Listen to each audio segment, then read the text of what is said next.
Oh, see what we got going on. There's notifications. We'll be crooked. Thought we'd be crooked today. See if anybody comes in here. Daniel Adami, you're actually first. Oh my gosh.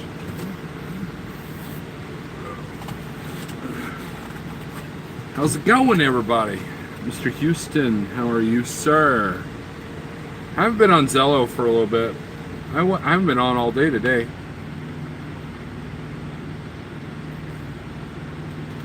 Every time I go in there, you guys are quiet.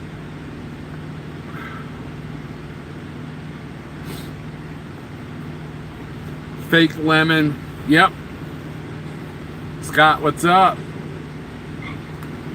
We'll do some shout outs as more people come in and say things and all kinds of stuff. I didn't do Weekend Live, so this is my Weekend Live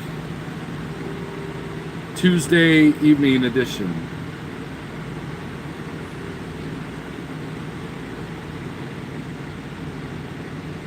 Because I had better things to do on Saturday night than to talk to you all, right? Mr. Berger, how's it going? I had better things to do. Saturday night, we were watching a movie, the whole family and I. And then Sunday, we were watching another program while eating a dinner, a steak dinner that I made. And the wife made a keto-friendly cake. And the kids and the wife gave me presents for Father's Day, because I was gone during Father's Day. So I got me a book, and I got me that's proper English, by the way. I got me a Metallica t-shirt, which I'm kind of wanting them. I, as a metalhead, do not own any Metallica shirts because I outgrew all the other ones. And it's kind of nice being able to buy shirts off the rack now. That's kind of nice.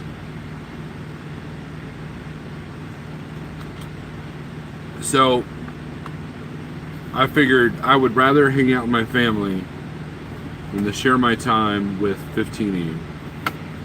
You know why? Because my live feed popularity has gone down. I'm not narcissistic enough. So I'm working on that. So I figured I'm bored. Now I did it wrong. I should have been eating. But I try not to eat while I'm on camera. So let's see here. Let's go over some of the comments, shall we? Daniel Adami, Big Houston, Jose, what is up? Nittany Lion, Scott SRO, how's it going? OTR Vapes, what? Someone block OTR Vapes. Cameron, how's it going? Steve Berger, Charles Anderson, what's up? You were slinging dirt all day. Are you at home? Or are you just like in the parking lot randomly throwing dirt clods at trucks? Because that would be funny, Burger. And you would videotape that and you would be very popular. Nittany Lion likes Burger Snyder video. I do as well. Provost, what's up? Warwick Jones. Spectre, how's it going? Draco, going to bed. I need to talk to you tomorrow. Nothing important. I just want to touch bases with you. You're at home working outside. That's what I should be doing instead of out here making money. There's a lot of stuff I need to get done at the house. Unfortunately, some of it requires money, so it's a catch-22. Isn't that how it is? Revenue this week was pretty good, or is going to be pretty good. It's only Tuesday. Last week I did all right with short haul, recapping hours. This week, unless something cancels, knock on wood, fixing to be a good week.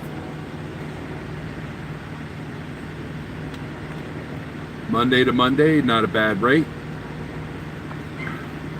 My rates have come up a little bit, which is cool, but we'll see how next month goes. Next month hit me like a wall. Rob, Chester, what's up? All right, Draco. Trucker's Table, what's up? Triple T, you made a live feed miracle. What's a live feed miracle? And how did you make it? You need to educate me, Air of Aquaro.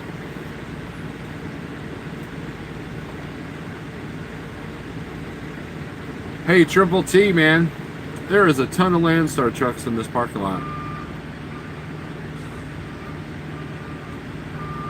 So don't come up here. There's a lot of competition. Broke down I-40 East mile marker 223. Oh, that sucks. Yeah, man, I was watching S-Cargo's breakdown. Wow. For those of you who don't know who I'm talking about, there's a YouTuber named S-Cargo. The letter S and then Cargo. And he is a driver that has his own authority. Very cool dude. I met him in Oklahoma. And he runs out of California. So that's where he lives. He has the same truck that I does, that TK does. Same batch of X Prime trucks, right? And his just cost him $23,000.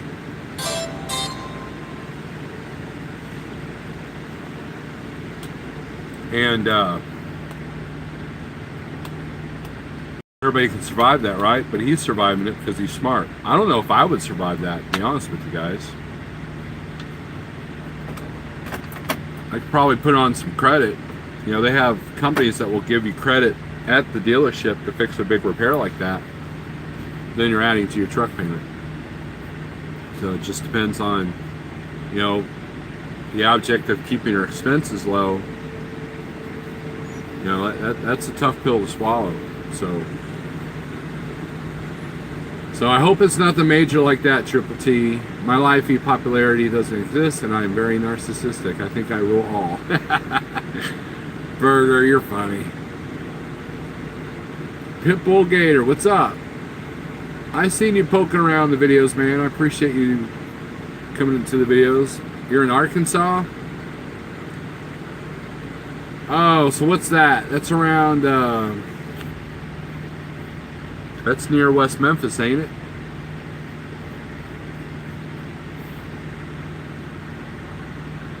Maybe I should stop by and visit. Charles, maybe you should. If you know where I'm at, you should know where I'm at. One brake drum is locked up. Huh. Is that because it got a brake chamber that went out? At least it's not an engine thing, right? Brakes are easy. You know, and that's something that can be done on the road, on the side there. A little dangerous, but it's not like, you know, trying to change out a DPF system or something where you need a tow.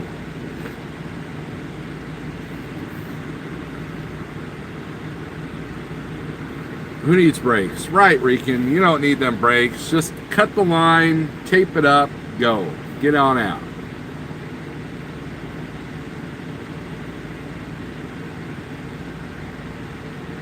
By the way, I don't recommend doing that. I also don't recommend listening to me for mechanical advice. Just saying. Just saying.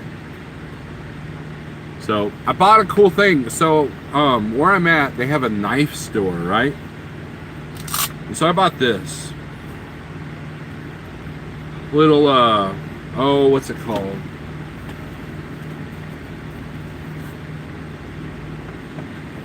Oh, I have the box right here. It's a Rough Rider. Rough Rider. I think I saw a movie with that name. That movie was not made for kids, but it's a little buck knife, right? There it is. There we go. I like it. It's kind of cool. I got a thing for knives, right? I got a knife collection that I, you know, hardly ever use, right? And What else did I get? Oh yeah, I bought this cone. I bought this cone from the same store. So, for my beard. If those of you wanting some kind of nugget from this video, you've come to the wrong place. I see that autonomous trucks are back in the news. And I've got a video coming about that, I think. And it's not what you think. No, no, no, no, no. Yeah, I'm going to be up for a couple hours. Cage it off to get to the shop. There you go.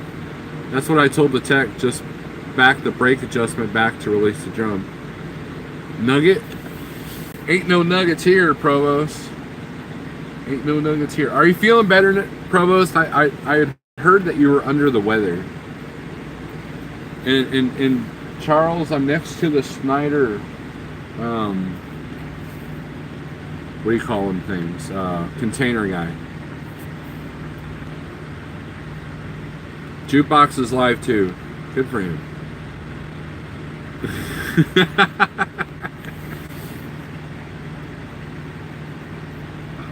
Oh, I'm just messing with you, Pale Rider.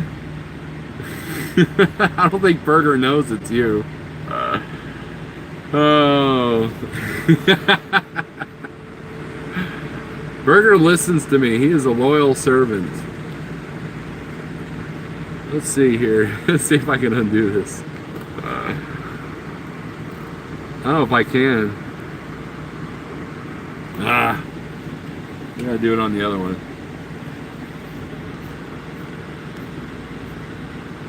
Wow, look at it. Rican, what are you doing? To go towards the Hot Logic Mini? Rican, you didn't have to do that. I think that'll cover the cost of one. I was trying to score a free one from Jeff, but, you know. So now I got a free one, but compliments of freaking trucker. Not like trucking. Can you believe that? I swear. Let's see here. Burger has to come in. Very generous. Yes, Michael Down. Alright, see if I can't find my own video. See if someone can unblock them. I think someone would actually do it. Let's see here. Burger silly.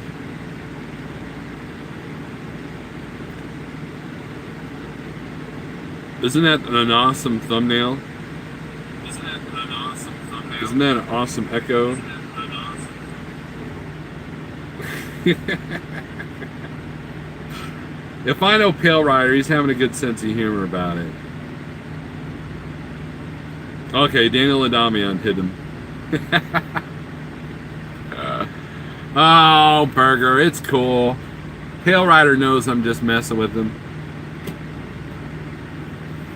For those of you who don't know, Pale Rider is a split personality. And one is OTR Vapes, the other one is Pale Rider TV.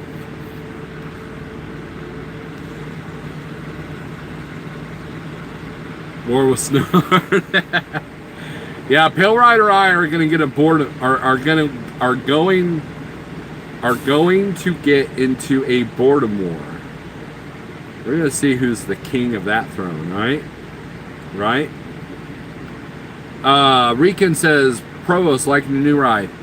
Dude, I watched Provost's that's proper English too, by the way.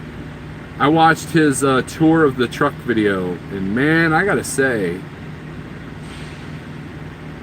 pretty impressive, because you got 58 outlets, both like 12 volt and regular, and all these creature comforts and places for storage. A guy like me that crams a lot in a truck can cram a lot more in that truck. Not that I would or should, but I could, and that's the important part.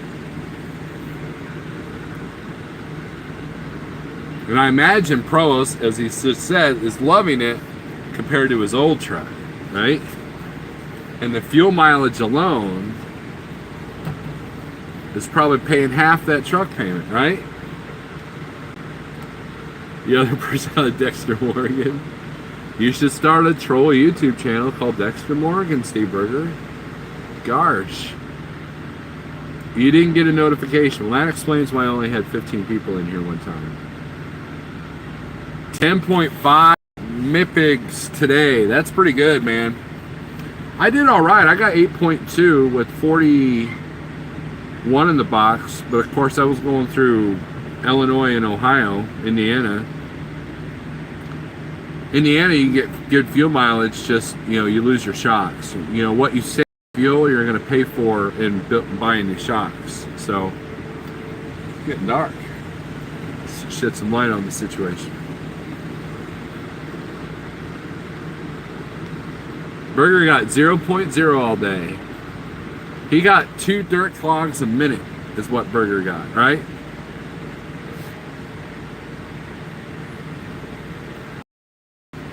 So let me tell you a story about GoPros. I had the GoPro out. Last week I did a vlog, okay? You guys are gonna hate me for this. And I've been trying to be re-inspired, right? And I watched somebody like Ratman Roden, who's got a really good channel. He's one of my favorites right now. And he's got way more equipment than I do, right? Way more equipment and way more free time, right? Way more knowledge. And so I had this, it was supposed to be one short home run, right? It was going to be called Short Haul Vlog or some crap like that, right? No way, I can't use that because Pale Rider already said that. So something about short haul, right? Because that was what I was making my week. So I thought, well, I'll just string the loads together, right? Well, I got up to clip 58. Got kind of angry, got kind of tired of, I got sick of listening to myself talk, and I decided to just delete everything. And out of anger, I deleted a lot of other files too that I shouldn't have deleted, and I regret that.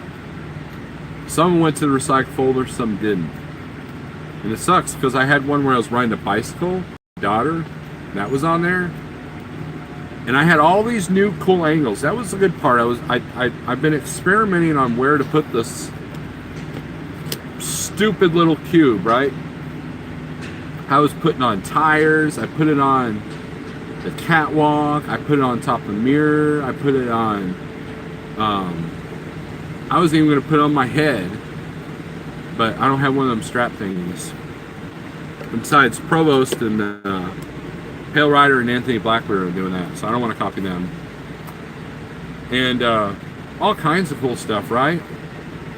But I just got sick of hearing me talk. So I deleted everything. Now I'm starting from scratch. So lesson number 1 is not to do a video where I'm stringing a whole bunch of loads together. That would have been like a 45-minute hot mess of crap that would have taken me like probably 4 weeks to edit.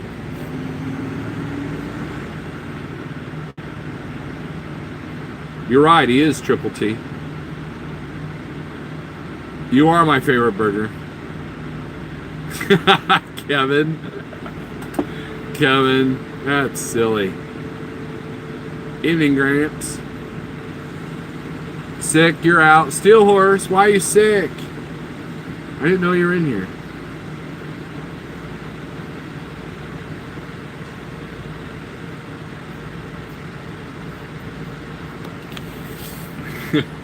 And you are right, Kevin. I do not partake in what you just said.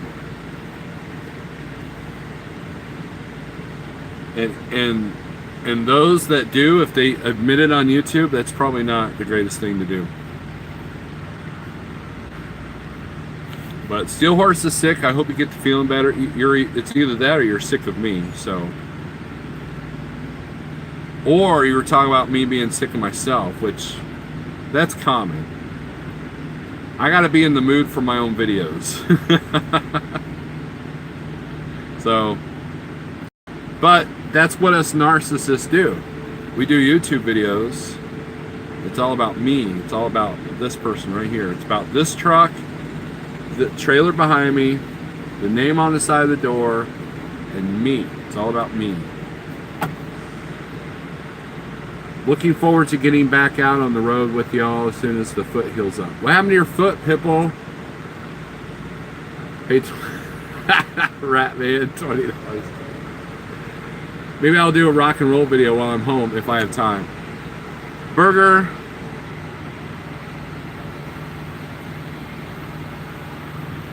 If you don't do a guitar video, I'm defriending you. That's all there is to it.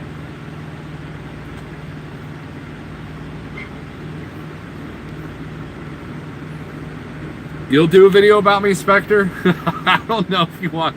I don't know if I like that idea, Spectre.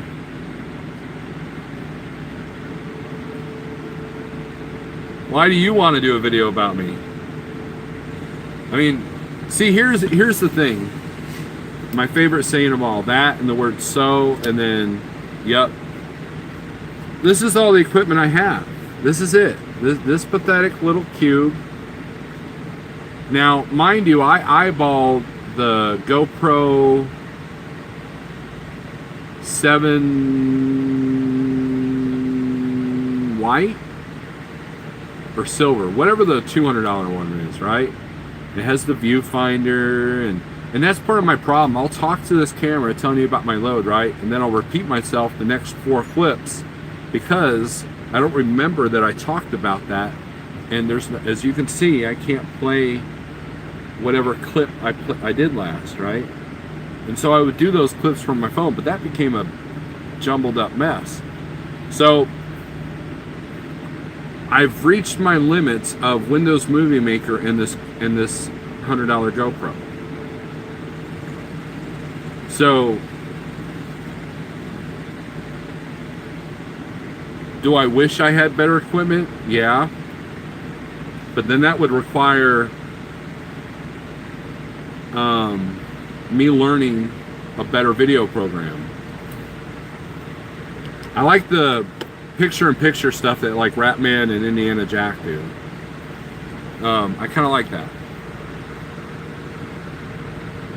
Yeah, I'll take your wrench, Burger. Dude, I watched one of your vids from a year ago. What a transformation. Serious congratulations. Ratman, thank you for bringing that up. You made a comment on that video, right? And so I went back to a video that was literally a year ago called 7 Days. And at that time, I did a vlog where I worked Sunday to Sunday, or Monday to Monday, one or the other. And it was 7 days. I made $7,000 in 7 days. And not only was it interesting to see the visual aspect of how I've changed, it was interesting to see how I was approaching the spot market at that point in time.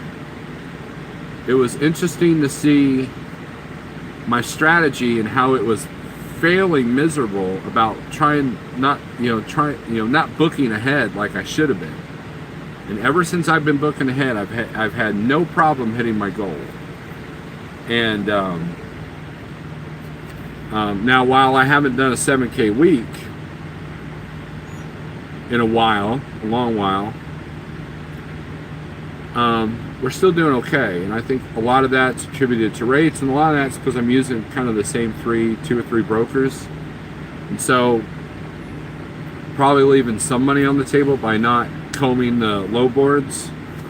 But at the same time, I've gotten this consistency that, I'm back to the same kind of consistency I had at Schneider. So that's good. But yeah, Ratman, your comment prompted me to go look and see what you were talking about, which video you were talking about. I was like, wow, that is a transformation. So I appreciate the kind words, sir. Yeah, Burger. Triple T. So I'm on the shoulder. My truck is leaning, causing my fuel to drain over into the passenger tank. Will I be able to crank the truck if he fixes the air leak? It shouldn't get too empty, Triple T. Make sure you have your triangles out. If another Landstar guy goes by, you have your triangles out, and he calls on you, you're done. Yes, I need some sleep. See, there. It's about you helping me sleep. Now that is narcissistic. Hi, Elizabeth, how's it going, Rican? Elizabeth, I still have your drawings. You guys want to see Elizabeth? Check it out. Let's see if I can. There it is. I got your drawings, Elizabeth, both of them. There you go.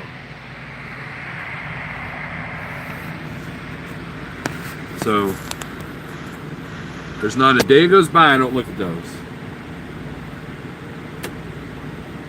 So that should make you happy. Raw footage and cooking videos, especially keto cooking videos, are always a hit in my opinion. Paul, that's a good idea.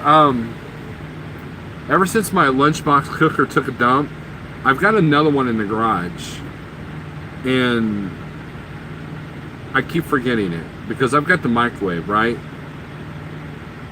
And I've been kind of stagnant on what I've been cooking. But I'm starting to experiment with things.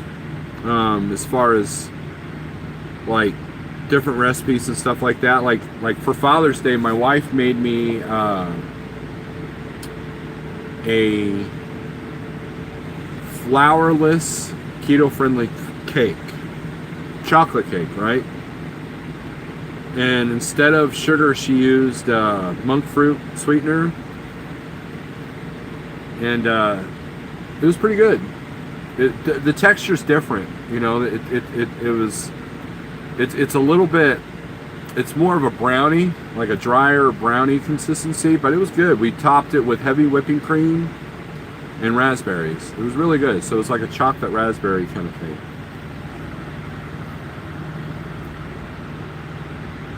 Don't blame your lack of memory on the camera. Ah, Pale Rider. Asian My Show. Hey, brother. Wishing you well. Wishing you best as always. Well, thank you, Asian My Show. You should get Filmora. That's what I use whenever I do my videos. It's super easy to use.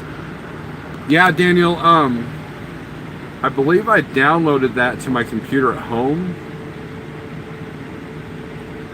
I'm not sure if I downloaded it to my laptop, but I don't know. I think part of it is I don't have the time for the learning curve on that. So I don't know, we'll just see. I've been using Windows Movie Maker since 2008. Those of you who don't know, I've been on YouTube since 2008 with another channel. So, Next Gen, what's up? Already called safety. Good deal, man. That's what they always told us, Triple T, is you're putting out your triangles as you're calling safety. That's what they told us in orientation. Schneider's the same way. They got Schneider and Landstar have big sitting duck policies. All right, Burger. Tell your kids good night. Later, Dexter. So, but yeah, keto videos, it's a good idea. I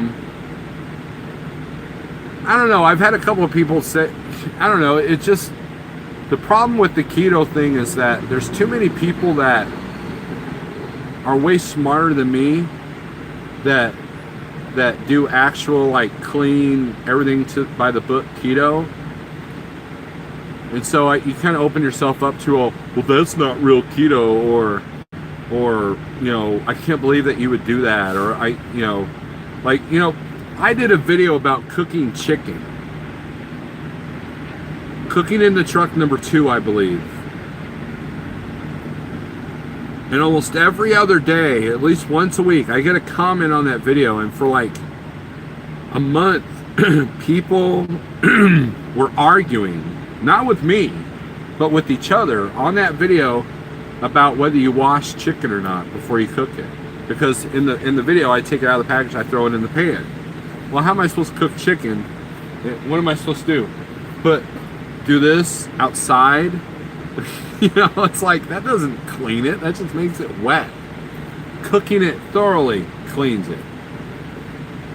And that's just cooking chicken. So I can imagine like a keto thing would be like, well, you can't use this or you can't use that. Well, you know, I've lost 100 pounds, so I'm doing something right, right? It was like vegans. Vegans tend to be a little judgy. So that's why I went for so long without using the word keto. But because I don't want to be perceived as judgy. But you know, Next Gen put up a cool picture. It showed this guy, like this vegan person, or no, I don't know if it was a vegan, but it was a person with a pot leaf, and you know, they were smoking it, you know, and then the other person was sitting on the chair saying, "You're a drug addict," and he was sitting there with the burger and fries and all that, and that's kind of how society is. We all judge each other for everything, right? I mean, look at smoking. You know, a friend of mine brought up this point earlier. I found a Facebook page that had restored old photos. So like they had a photo from 1914 that looked like it was taken today. I mean, that's how much they restored it, right?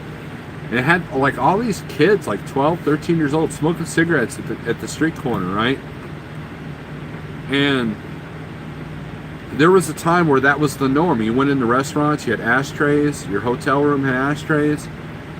Unless it said no smoking because someone was on oxygen, smoking was a normal thing. There was no stigma against it. You know, it wasn't taboo. And now you've got whole entire corporations that won't even let you smoke even in the parking lot of their business.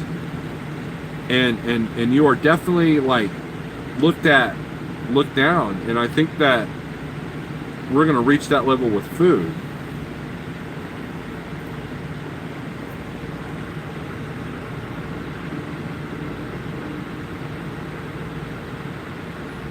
Could you use iMovie? No, Rican. I don't have i stuff. I-40 east of Winslow is sucking right now. Ugh. Lady Burger of the Block. Dirty keto, right. Are hot dogs keto? They're dirty keto, Spectre. Alright, Provost. Bye. Of course, he said that 2 minutes ago. He's probably already gone. I judge people who bring babies on planes. There you go. Nighty night, Provost. I'll talk to you in the morning on Zello. Maybe.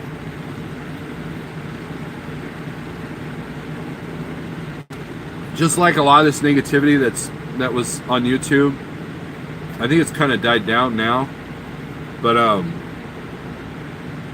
you know, people were judging us, all trucking YouTubers, over that stuff, and that kind of sucks, you know.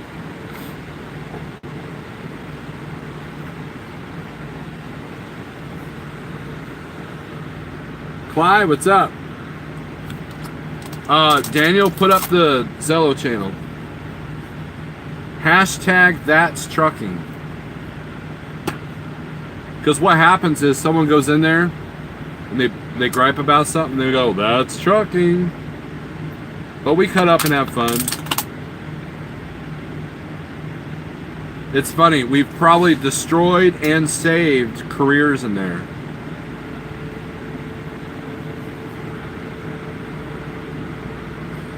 And then Pale Rider TV has a channel. I bet you can't guess what the Pale Rider TV channel's named. Oh yeah, and as you guys probably saw, if you're a guy with a light bar, an off-road light bar on the bumper of your truck, go screw yourself. Just saying. I'm gonna judge you for that. You couldn't pass stress test, semi-retired. Midnight Rider, I'm sorry to hear that. There you go, Ratman. There's your link.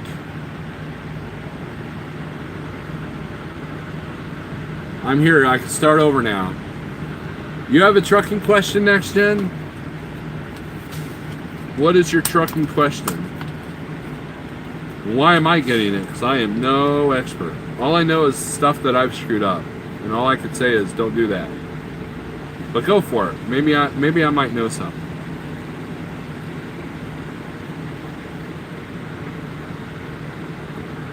Bad link, Daniel. Daniel. You know how you see them guys with the vowels and their leg on the door? Yeah?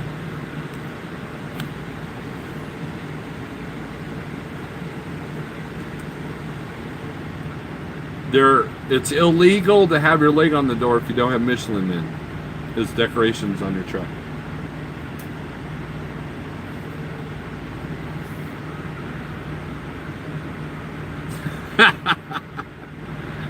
Oh, Nixon, you won't believe what I just saw and heard from an owner op at the local truck stop. Juan, try me. I've heard it all. Try me, Juan.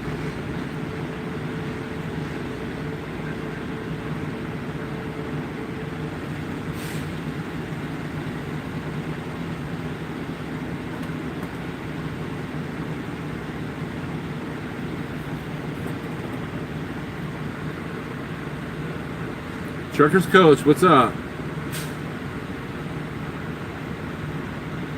How nice for you to pop in here.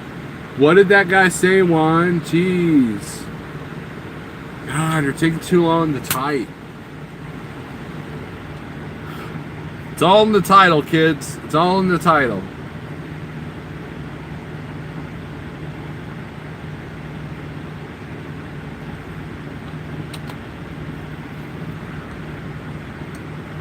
When you download Zello, go to the search for channel and search for That's Trucking. A guy bought a 2011 Freightliner for $45K and it had over 1 million miles on it and it just thrown a ride.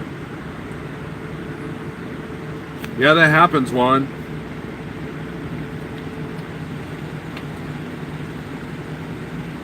That's the problem with a 1 million mile truck.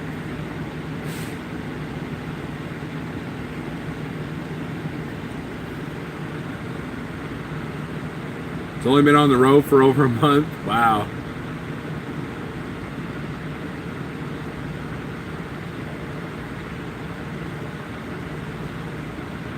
What bank finances such a truck? Well, did he finance it? He may have had the money.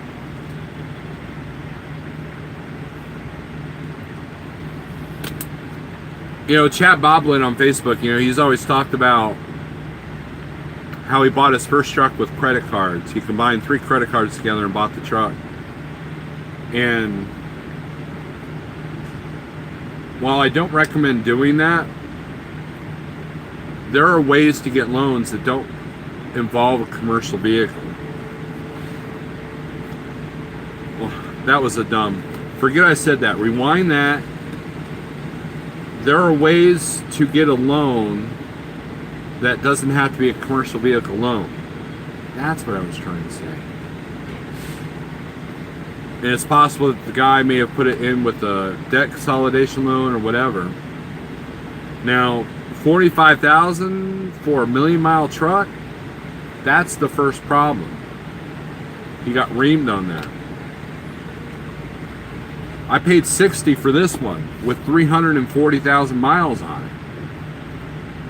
So what does that tell you? Hellrider's got a 1 million mile truck for sale right now. He ain't gonna get 40 grand out of it. He knows that. I know that. So this guy should have known that. So that guy got robbed. So hopefully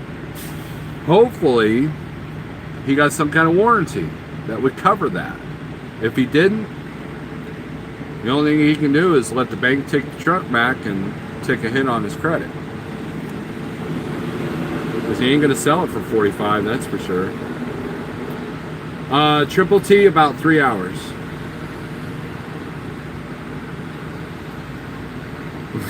Pale Rider is. I know what Pale Rider's doing. Overtax Minnesota, how's it going? 30% interest for a truck. I think it depends, Ratman. My first truck I paid 13%, and this truck is a little bit lower than that. Because the first time buyer are always going to get hit with the credit. Now, the interest rate on my trailer, you guys don't want to know what that is. Even though I got good credit, I didn't put any money down. So I'm probably in a position that if I had to sell the trailer today, I'd probably break even. that's the beauty of trailers, though, is they retain their value a lot more.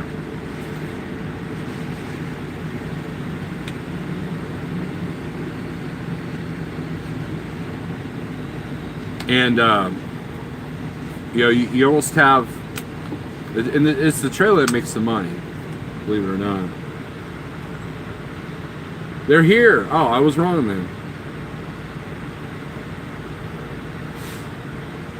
15K and it's yours. So this is a serious comment. Pale Rider has a Pro Star. What is it? 2009, right? It's either 2009 or 10 with the Cummins. It's got over 1 million miles on it. He'll sell it to you right now, 15K. It will need a new seat. I will tell you that. And it's sitting there in Arkansas near Little Rock.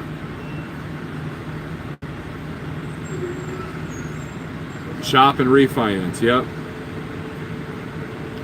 Yeah, and that's the thing.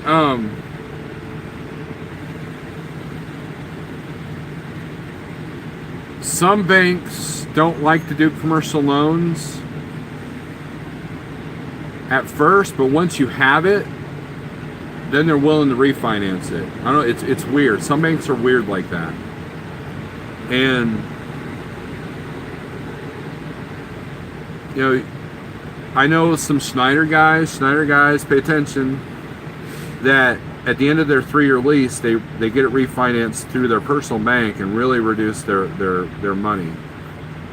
And not reduce, but reduce their cost per month. And then you could double up on payments. You know what I mean? It's like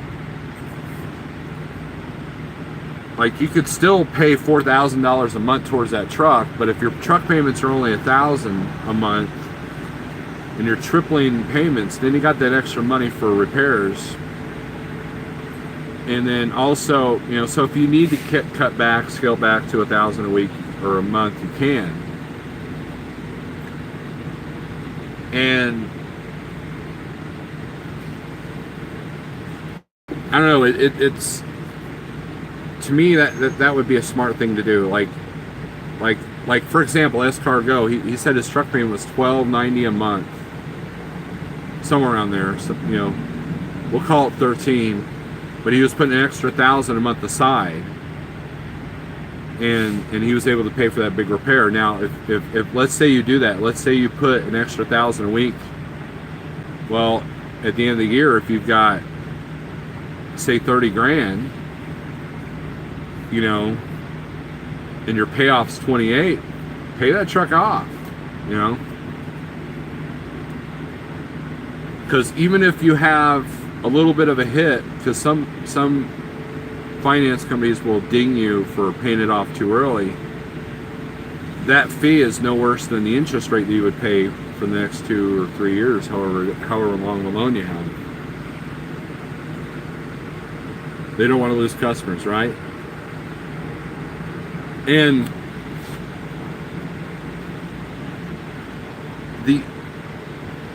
I lost my train of thought. Oh yeah. Whatever truck you buy, okay? Now I'm on my second truck, so I might know something about this. If I don't, flip me off. I don't care. But in my experience, whether you get if you get a used truck, unless you got something stupid like a 5-year note on a $60,000 truck, which I don't recommend doing, you have to stay in that truck for 2 years. It takes 2 years from the time that you buy it to not be upside down in it, right? And I've seen this firsthand with a friend of mine that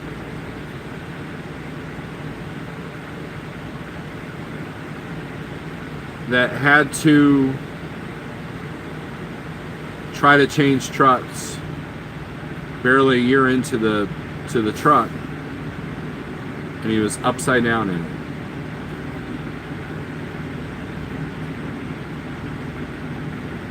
And at the 2-year mark, you might be able to break even if you sell it.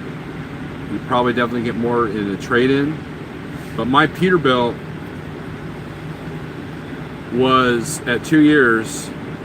You know, when I traded it in, I still had 6. Again, there's that proper English. Traded it in. When I traded, it was, the payoff was 5, and they gave me 15 for it. Okay, so 10 went towards this truck.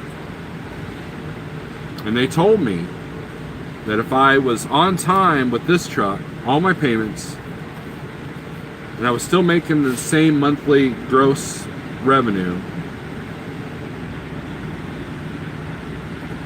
then I could trade this in and not need any money down for a new truck, a brand new truck. Now, am I going to do that? No, because in my opinion,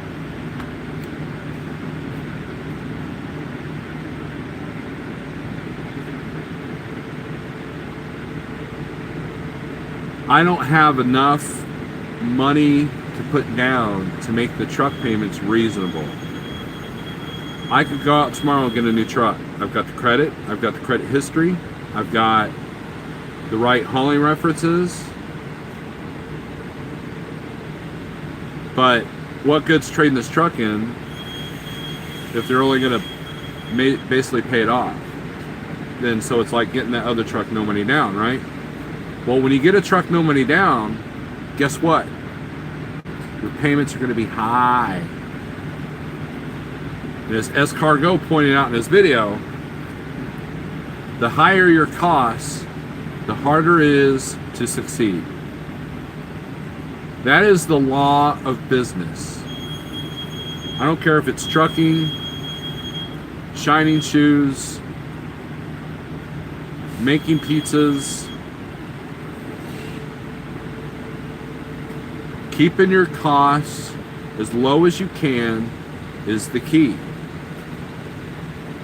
If you do get a new truck, make sure that the payments are reasonable and that you're in a situation, maybe such as a lease, where you can get out of it if you don't want to take a hit, or there's a really good support system to do repairs and stuff like that. So, Daniel, this person was having issues with this truck. But that's the thing. You can take a truck new right off the lot and have issues with it. These trucks are going to have issues. So if you have a $3,500 a month truck payment and it has issues, that's a little harder to deal with than if you have a $1,200 truck note and you have issues, right?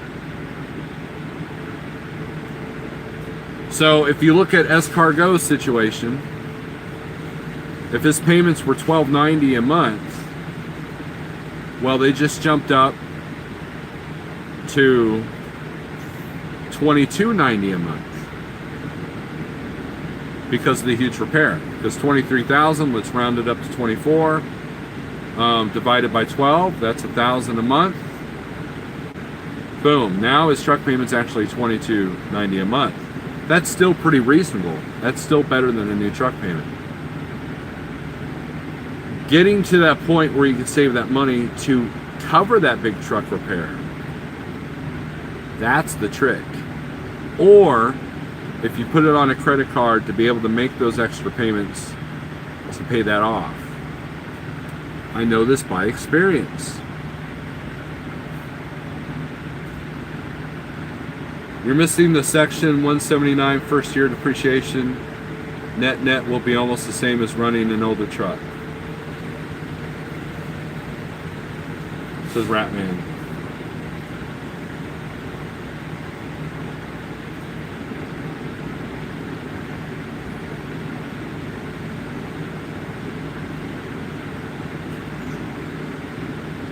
I agree with you. I've had some very successful people tell me that A new truck doesn't cost any more than a used truck. In reality, that's kind of true. But getting to that new truck, that's the challenge. I could have gotten a brand new Freightliner when I went to Landstar for no money down on a 6-year note.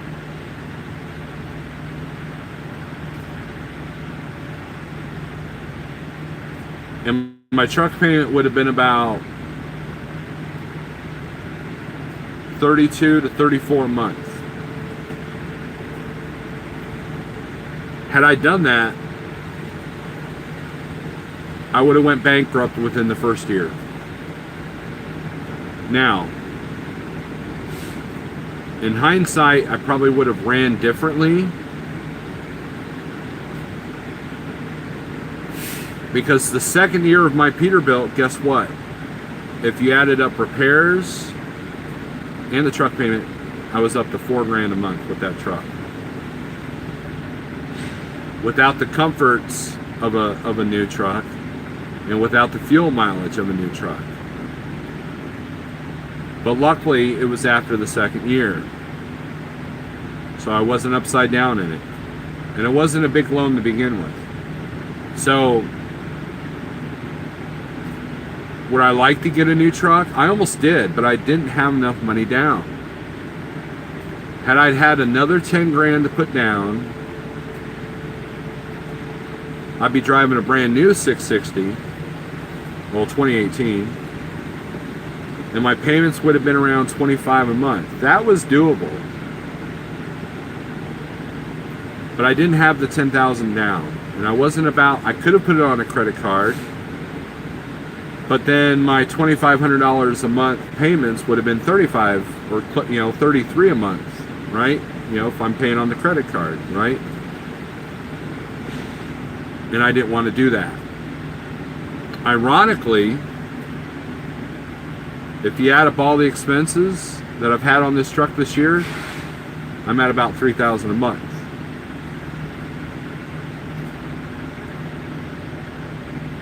And to be honest with you, I think that I don't have the confidence to go out and get a 5-year note right now anyways. Because if I finance a truck, it's got to be a 5-year note.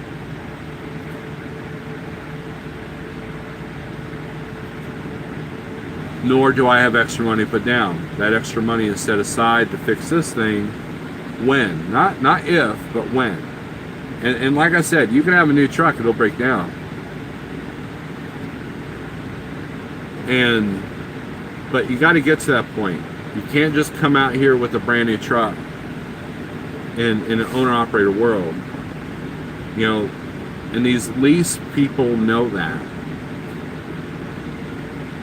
Even if you go to Lone Mountain, they have trucks, brand new trucks you can get with reasonable payments, but you have to show them like a large amount of money in your bank account. They want to know that you're going to be able to cover payments if something goes south. And I know people with 800 credit scores that couldn't even qualify for Lone Mountain, even with having the money down, because they didn't show enough either owner-operator experience, or they couldn't show successful tax returns. And that's the other thing. If you show a loss every year, guess what? The bank looks at you and goes, wow, you don't know how to run a business. So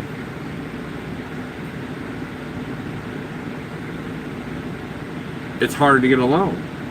You have to show a profit every year of something. You could be the master write-off guy, but that's not going to help you.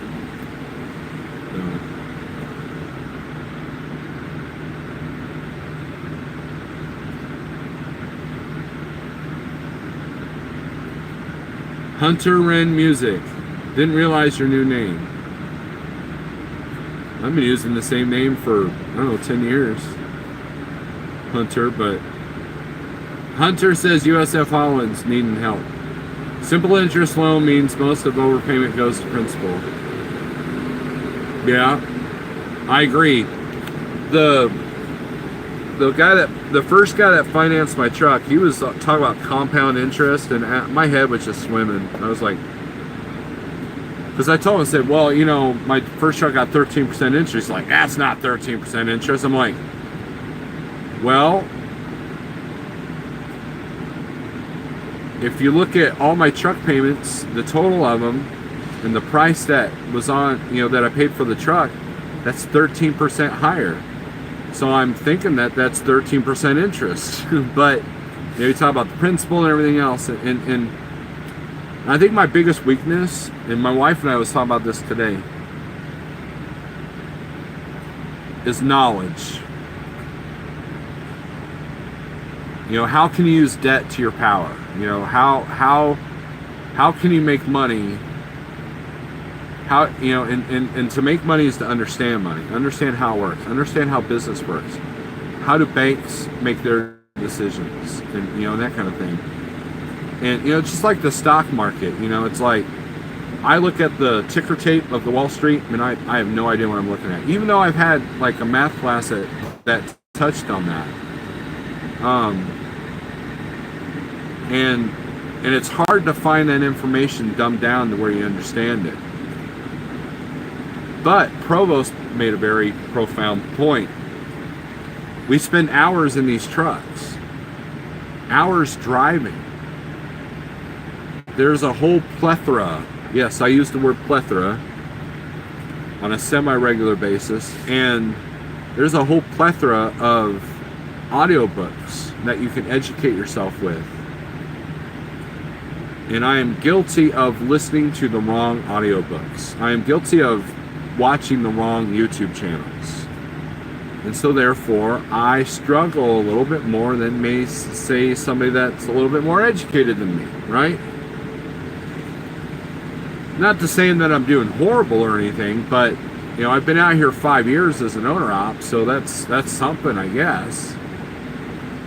But at the same time, how much longer could I go if I was more successful? Well, how do I become more successful? Up here, expanding my knowledge, expanding my strategies. How can I make money work for me? Not how much harder can I work to make money? And I think that's the difference. Would I love to get a new truck? Sure. But my confidence level and my goals are different. And when I think of a 5-year high-paying truck note, I get the heebie-jeebies. That's my confidence level. Well, what helps a confidence level? Information, knowledge, right? What's a good finance company?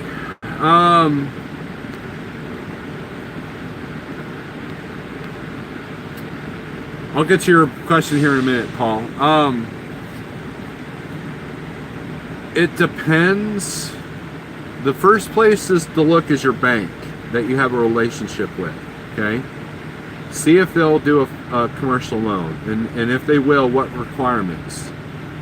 First-time owner-operators, you're looking at having to put 10 to 20% down, depending on how good or bad your credit is. If you have a 600, you're going to need 20% down. If you have an 800, you might get away with 10% down, or at least 5% down.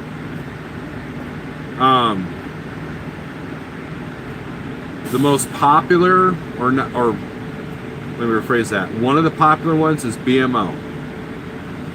Another one is Dahmer Chrysler, and another one is MHC Financial or PACCAR Financial, depending, you know, if you want a Peterbilt or a Kenworth, or something from a Kenworth or Peterbilt dealership, whether it be a used Freightliner or something like that.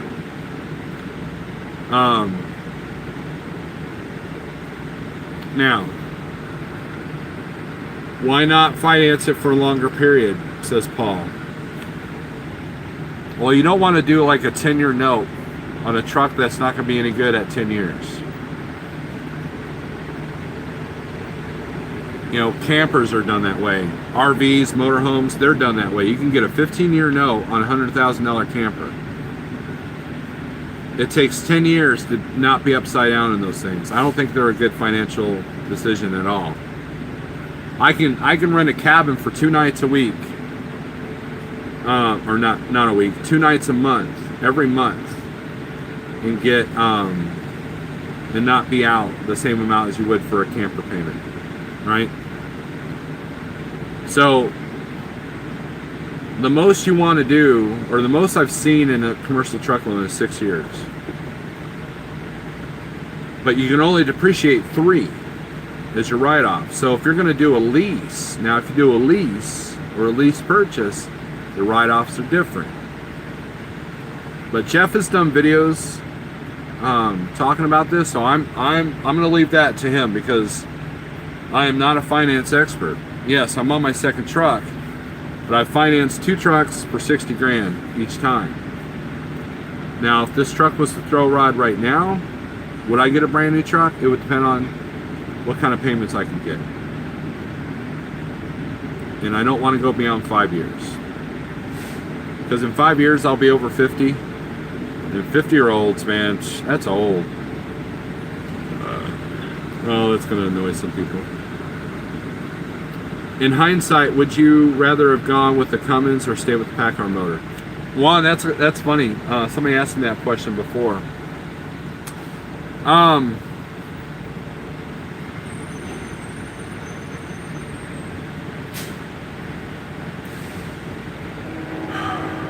Probably a Cummins, because I could have stayed with the shop that I was using for my Peterbilt. The way it went down with this truck, just in case you're new to my channel, when I bought this truck, I was at Schneider, and there was a small window where Schneider said, if you change trucks, if you have an older truck that's not SFI, you need to get one with a collision mitigation system. So what that does is, when you're looking at trucks, now your selection just got incredibly limited, because most owner-op spec trucks are not going to have, most, I didn't say all, but most, at that period of time, now it's more common, but at that time, most owner-op spec trucks are not going to have collision mitigation systems on them.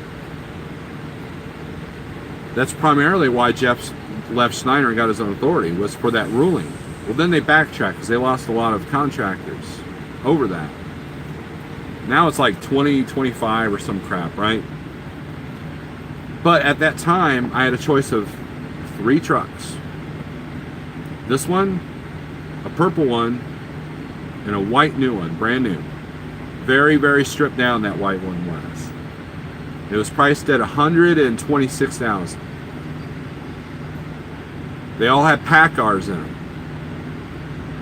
All the owner-op spec trucks had Cummins in them. So there wasn't a Cummins available to me in the price range that I needed that had the collision mitigation system. So I almost really didn't have a choice in the matter, I guess you could say. But with that being said,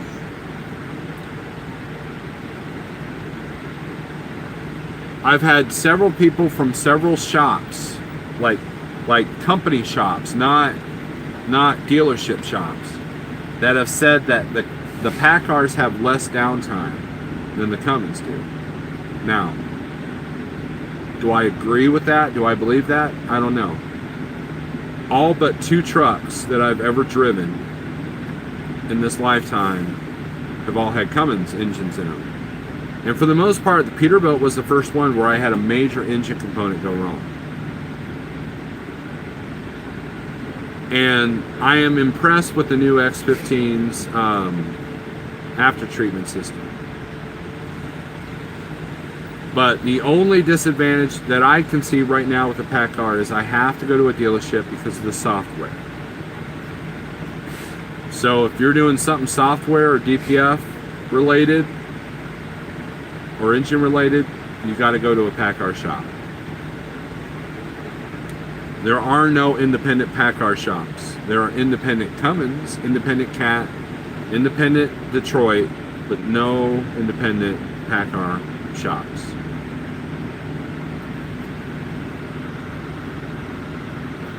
Why are you offended, Hill Rider?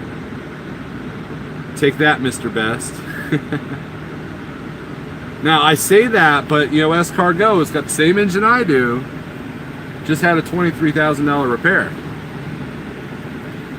So, but Roscoe does have an advantage over me. He's got a local guy that can work on his truck for him. Luckily, the Kenworth dealership near my house is a pretty good, reputed dealership.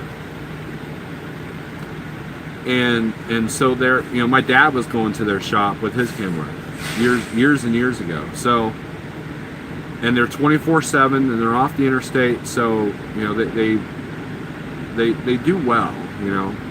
And when I had my clutch repaired, they worked with me. When I told them I was a single owner operator with no support of a carrier discount or anything like that, they put a carrier discount on me. And they tried to work with me on getting my, what would have been a $4,500 repair down to $38. So it's, you know, so a good relationship with a good shop is the most important thing. The reason why I didn't get a Freightliner with the Detroit is because the Freightliner shop near my house, I don't know if I trust them because of other people's experiences. Now, the other thing is that a lot of dealerships will take care of the carriers first, and Prime is in Springfield, right? So if my Freightliner comes in the Freightliner and Prime's Freightliner comes in the Freightliner, I have heard over and over and over that Prime might get the first, you know, go-to, right? But I could be wrong. So,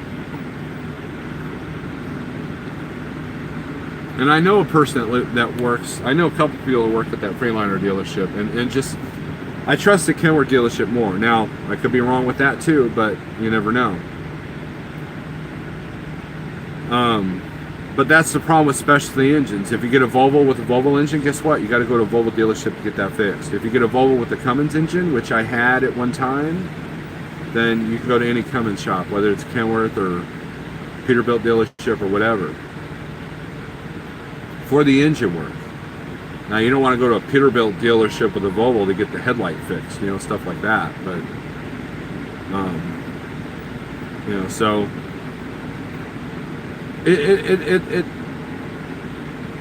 there's a lot to buying a truck. There's a lot to think about. And a lot of these lease companies like Prime and Snyder Finance, they make it easy because they know it's a headache, you know, but you're gonna pay for that in the end. And I've seen people buy used trucks and not have a lick of problem with them, and I've seen people buy new trucks that straight out of the gate they're lemons, you know. So Packard cam removal, if it fails, requires either the cab to be taken off or the head pulled off. FYI. William Brown. Oh jeez. That's crazy. Just buy a Ford? I have a Ford, Ratman. I am a Ford guy. Much to Pale Rider's discontent. Stay with the reputable local as much as you can. Build a relationship with your independent mechanic and it will pay off for you in the end. Yes, Steel Horse, I agree. I did everything I could when my turbo went out. I dropped the trailer, tried to bobtail all the way to Springfield so my shop could work on it. Didn't make it. And I really, really wish I could have. I would have saved money on labor alone. But, and they still work on this truck. They've worked on this truck. They've done some mechanical stuff. They've worked on some air leaks and some, they worked on an antifreeze leak. They worked on, oh, what's the other thing they worked on? Some shocks. I haven't put the shocks on. Had them do a DOT, you know, stuff like that. So I try to support them when I can. And And bring them donuts. Did the keto guy just say that? Yes. Bring the shop donuts. They will appreciate you. And so when you come in with an air leak, they'll get you right in. So you can be in and out within an hour. Do it at Christmas time too. Give them a card. Be nice to them. Kiss their butt. But Steel Horse is absolutely right. And that's harder to do with bigger dealerships like MHC, you know. But when I walk in, the service writer knows who I am. So that's cool. Or that might be a bad thing, depending on how you want to look at it. But I get all my PMs done there too. There's one time where I got a PM done at a Speedco. Or no, it was Wingfoot, which I'm not allowed to say Wingfoot to Pale Rider because it puts him in this rage. But you're cracking up right now, Pale Rider. I know you are. And what happens is when the fuel filter, when the fuel line shows a different pressure, well, the mill light comes on, and it stays on for like 2 or 3 days. But Kenworth dealership can shut that off, you know. Packard will sell out like Cat Cummins in Detroit. It's all about selling that engine. Yeah. Pale Rider was thrown out of a Wingfoot. The guy that everybody calls boring, he was kicked out because of a rage.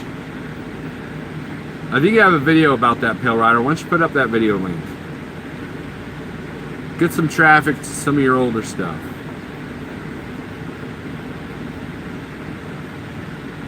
Look, I've been out here 5 years. I don't know squat.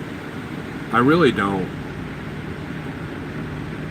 I know what's worked for me, and I know where I've been lucky. And I got an awesome support system at home, and that is the key. If you don't have a good support system at home, that's just another obstacle. And there's no way I could have done this without the support system at home. It wouldn't have happened. Am I much better off now financially than I was 5 years ago? No. But you know why? Because of my limitations of up here.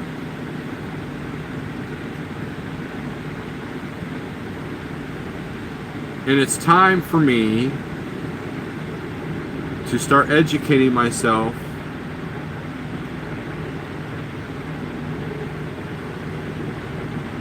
so I can be a little bit more successful, maybe drive a nicer truck, and be able to book and get paid more. Not sure where that education is. You know, the more successful I am, the more successful like trucking can be. So that's kind of important, right? But it does not do like trucking or myself any good if I can't educate myself to be a better business person. And sometimes you feel like at war. You've got your, you know, we're in a field and we're getting picked off one by one. How many of YouTubers have you seen give up the OTR or give up the owner operator or both life, you know? And I've seen people that I looked up to. I've seen people that I thought had better work ethic than I do, or manage their money better than I do, sometimes not make it. And that freaks me out. And you can't believe everything you read on Facebook. You know, you got guys say, well, I made $4 a mile on this load. Yeah, but it's a 100-mile run that took you all day to do it. So $400 for a day, is that good? $4 a mile. But is that worth starting the key and burning some fuel and dealing with two docks, you know?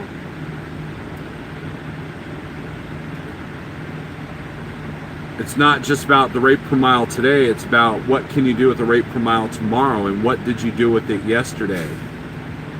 It's a big picture. And it's a process of constantly thinking of what can you do, what strategy can you do. Because I promise you that the next time you figure something out, life is going to come by and say, hey, yeah, that thing that you did last couple of months that was working really well, yeah, toss that aside, figure something else out. And that happens.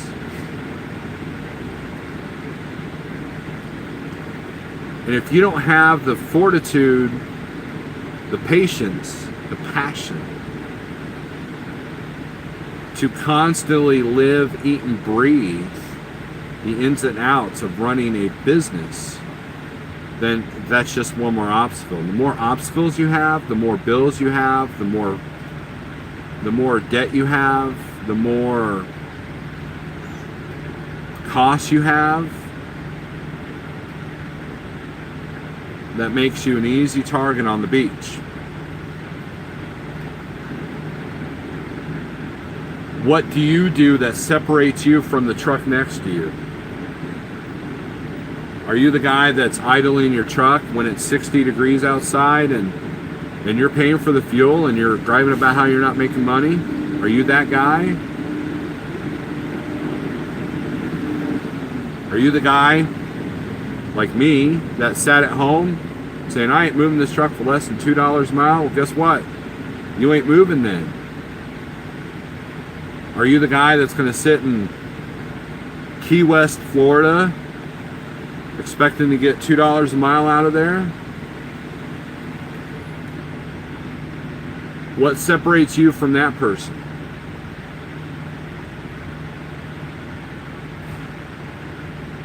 And in the end, that's all that matters. So, you can make a ton of money, but if you shatter, if you're never home to enjoy anything, that doesn't help you. Now, if you could retire early, if you work like 5 years and just totally kill it, right? And retire early, there you go. Then it's worth that sacrifice. But the smarter you work, the less you got to be a slave to this. And that's the key.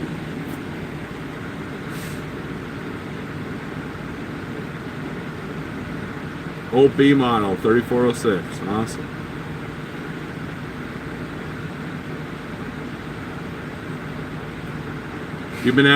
You're my age, but you've been at it since 93. Yeah, I got into this late in the game. I started in 2008, William Brown.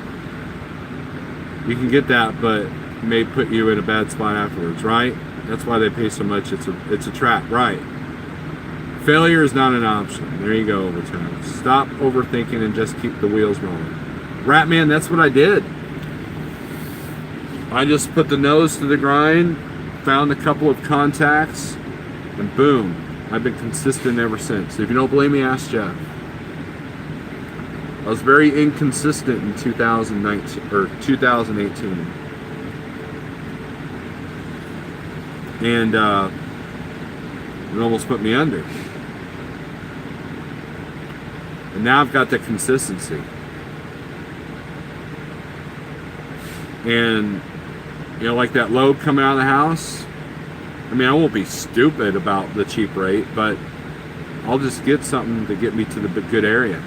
I'm not saying that Missouri is really not that bad. It's funny. I talked to one person, they're like, oh, I love Missouri as far as rates go. And then I talked to another person like, oh, stay out of Missouri, it's horrible. Well, which is it? Well, it's because everybody's perception of rates is different, and that's why you can't go by what everybody else is saying. What works for your business,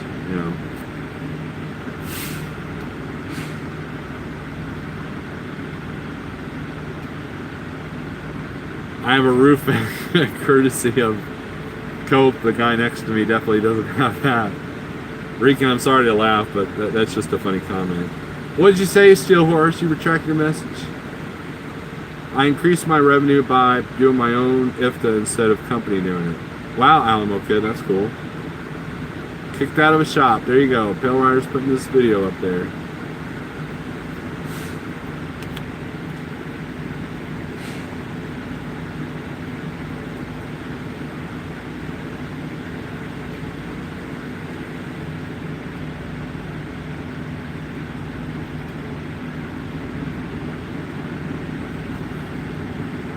I remember one time, Rinkin, I picked up a trailer.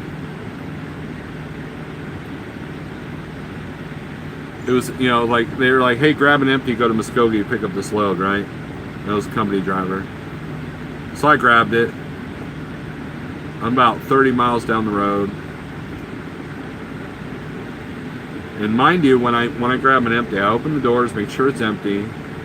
I check it for holes and all that, right? And my dispatcher calls me. He's like, Steve, did you happen to notice something when you picked up that trailer? I'm like, no, why? He goes, you got trailer, whatever number it was. I'm like, yeah. Well, I think you have a problem. I said, what? Did you not notice the gaping 10-foot hole in that trailer? There's no hole in this trailer. I beg to differ. I'm like, okay. So I pulled over on the ramp, and I go back and open the doors, and I look up, and sure enough, there's a patch where the hole was, right? And I get on the cell phone, I'm looking up, I'm like, it's been fixed. Are you sure about that? I said, well, there's no daylight, and there's a big, huge patch there. Do you want me to take a picture and send it to you? Wait, hold on a minute. Okay, my bad. The shop just told me they fixed it this morning. But it was a big hole. I almost said a curse word. It was a big hole. Like, the guy in the forklift just like, boom. He just didn't care. Look up Tico Metal Products in Dallas, and if in the area, hit me up. All right. I used to haul out of in and out of commercial metals in Dallas all the time. Right, you're absolutely right, William Brown, and that's the you can't hit a home run every time. Big Rig CEO has talked about that. Go to his video called Moneyball, and it's not just for Schneider owner operators. That concept can be used in the spot market too. You know, 4 singles make a point, you know, in the game of baseball. And it's a lot easier to hit a single than it is a home run. You don't have to have a home run to get out of the house. You don't have to have a home run to get out of Arizona. You don't have to have a home run every single load. It's at the end of the month that you see the little ones to the big ones. And if you use an accounting program, it's easier to see that.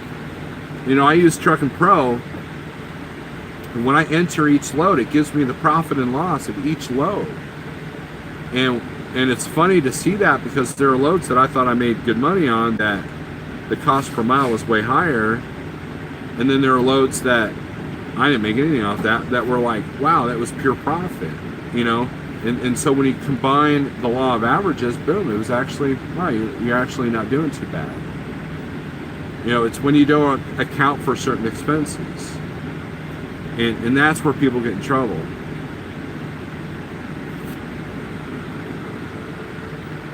This is a dumb long video. Let's see. Dollars per day is what matters.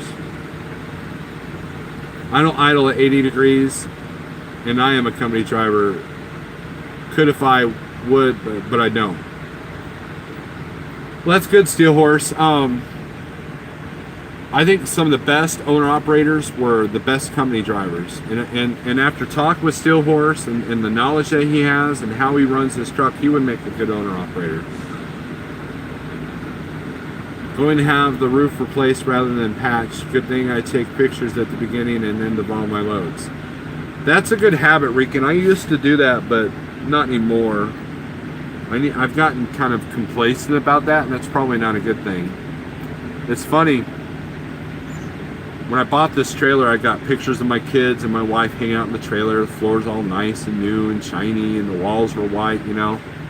I think my family would freak out if they saw the inside of this trailer. It doesn't take long. It doesn't take long for that, you know, for that stuff to happen. And I'm pretty particular. I don't do any scrap metal loads. I don't do post-consumer recyclables. I don't do those. I don't do scrap paper loads. I'll do scrap cardboard, but that's about the extent of it. And even then, you gotta watch that, because if they store that stuff outside, it's gonna dirty up the trailer.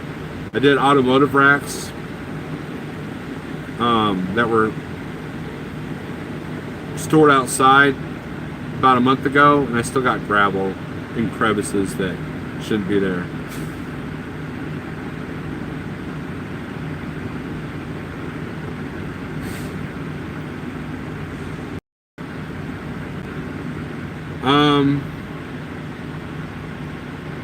Is there still parking here? I don't know. I'm literally looking at the shop, Charles. So the parking lot by the shop is full, but I don't know what's behind me. So I don't know, Charles.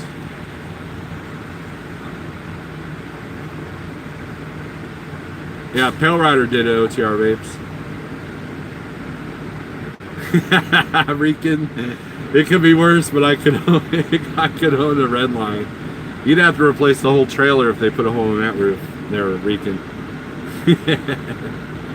Gotta wash my butt. Catch you later, young man. Thank you, Ratman.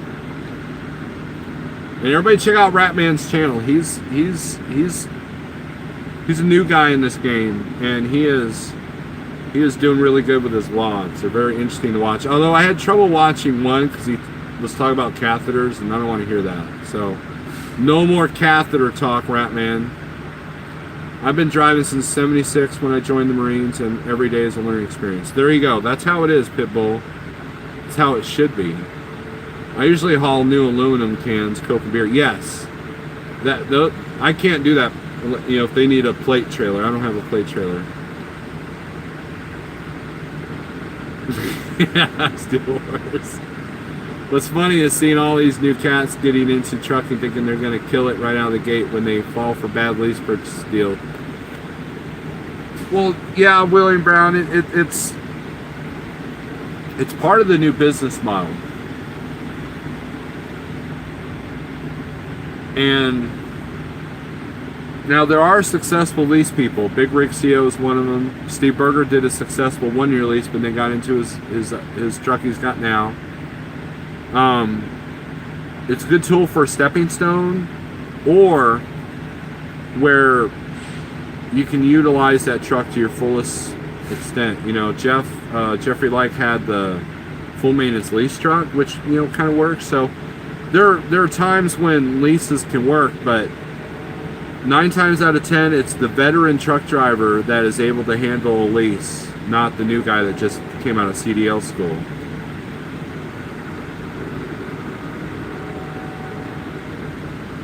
Gonna go eat at Denny's? Alright, Daniel. Hope you survive. Tell your son I said hi. I know OTR vapes. Daniel is bailing out on me. But be careful, Daniel could block you, OTR vapes. You gotta get nachos, right. I had some steak, fajita meat, and some kimchi. That's what I had for dinner. I bought a ton of food at Walmart and I barely ate it. Well, don't want to eat all my food in one day, but I plan on staying out for a minute because I got some time off I got to take in July. So, and I think that the other thing you guys got, you know, people should take into account is you got to set a goal for yourself. You know, let's look at weekly lease payments, right? If you go to Snyder Finance, right away they say, hey, guess what? Your fixed costs are going to be, you know, say $1,100 a week, okay? Well, boom, there's your first goal. Well, I got to make at least $1,100 a week if I'm going to bring home any money. right? Before I can make any money. They force that goal on you. But when you're in a situation where you got a low truck payment and your expenses are real low, well, what's the motivation to work? And that was the problem I faced. So I had to set a goal for myself. What's a goal that's sustainable? I have a sustainable goal, and I have a goal that says I can start paying stuff off a lot faster at home. So I hit tier 1, and then I try to hit tier 2. But 9 times out of 10, when I hit tier 2 for a minute, guess what? The truck's like, hey, I'm just gonna go ahead and get sick right now. So go back to tier 1. You'll be all right.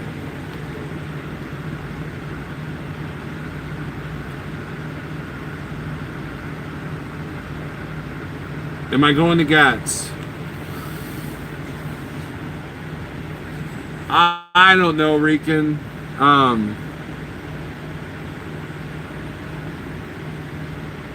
I'm registered. It just depends on how July and early August go. I will not make that decision until it's last minute. Because it's easy to get from Springfield to Dallas. That's not hard at all. Even for a decent rate. Because I called the broker like, I'm going to Dallas, hello. And they're like, okay, here's extra money. You know, that's my negotiating skills, by the way, right there.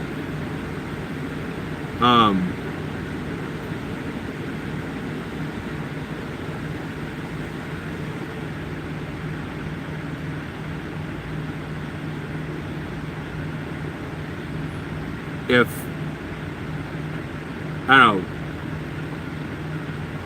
still yet to be undetermined. And,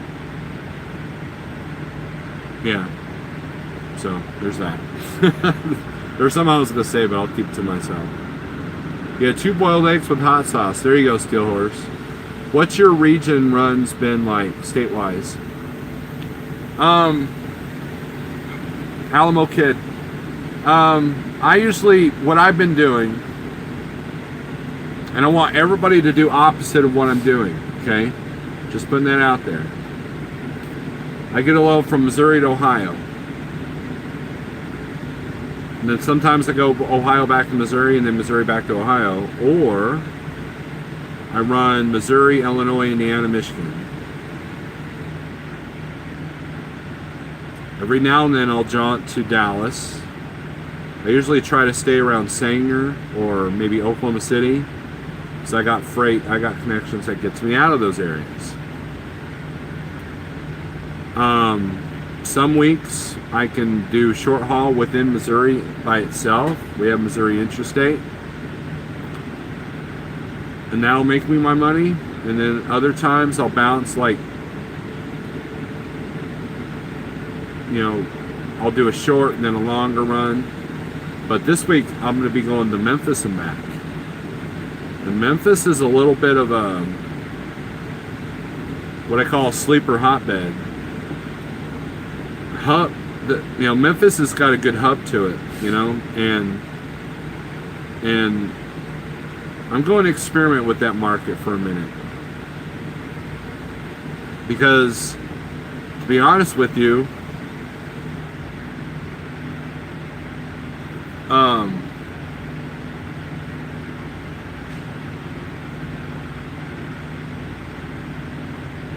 there are times when going to Ohio wasn't the best answer. There are times when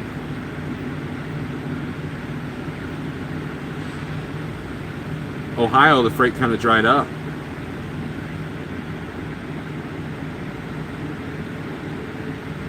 And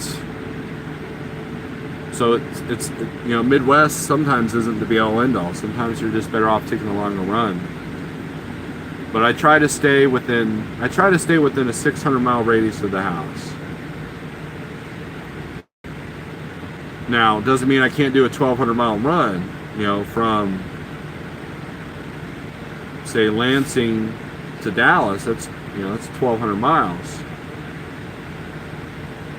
So I can make money that way. But if I'm in Dallas, I'm 500 miles away from the house. If I'm in Lansing, I'm about, Lansing I'm a little bit further. I guess it's about 800 miles from the house.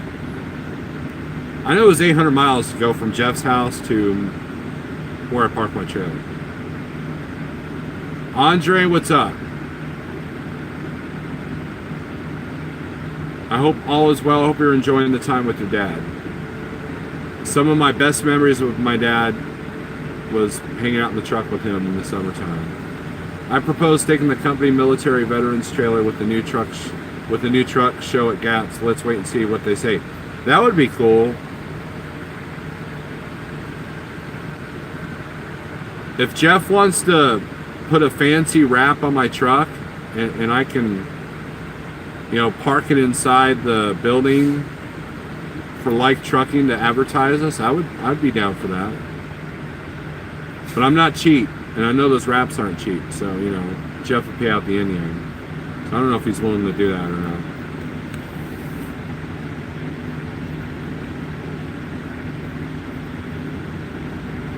Anyways, I have a feeling I'm about to be stalked.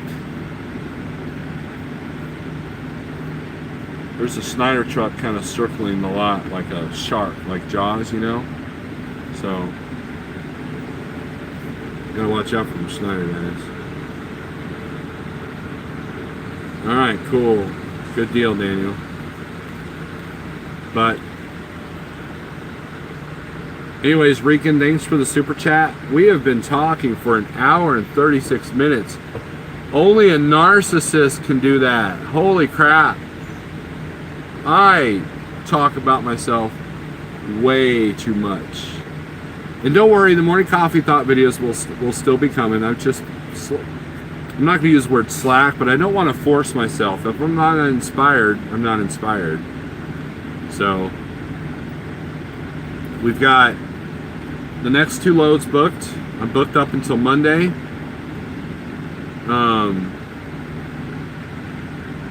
What else? I got my mapping done for the load tomorrow, where I'm delivering to. And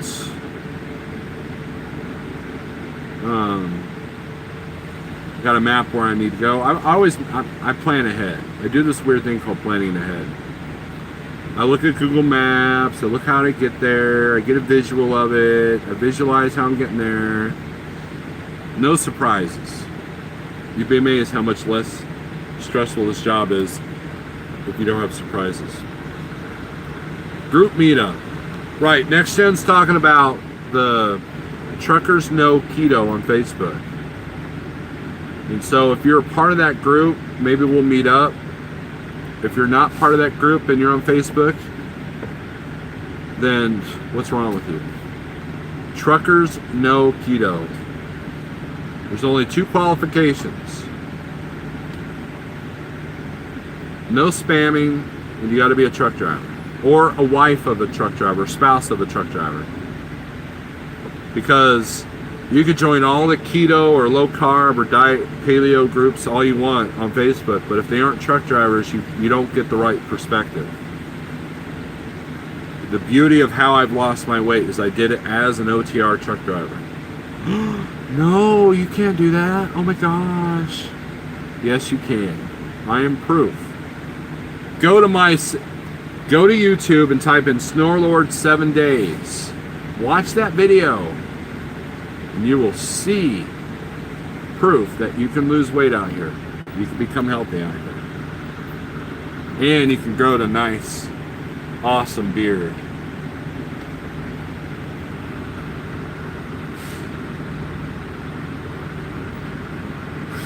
Jason. It's not even near a James. No. I can never top the master. Hilton. Hilton's one of my very good friends. It's so good to see him in this video. He's one of those guys that tells me that a new truck costs no more than a used truck. And he's a smart man. Who is this skinny guy on the screen? I don't know. Some guy who thinks he knows something or two. The guy on the screen, Hilton, is a very narcissistic person. That's who it is.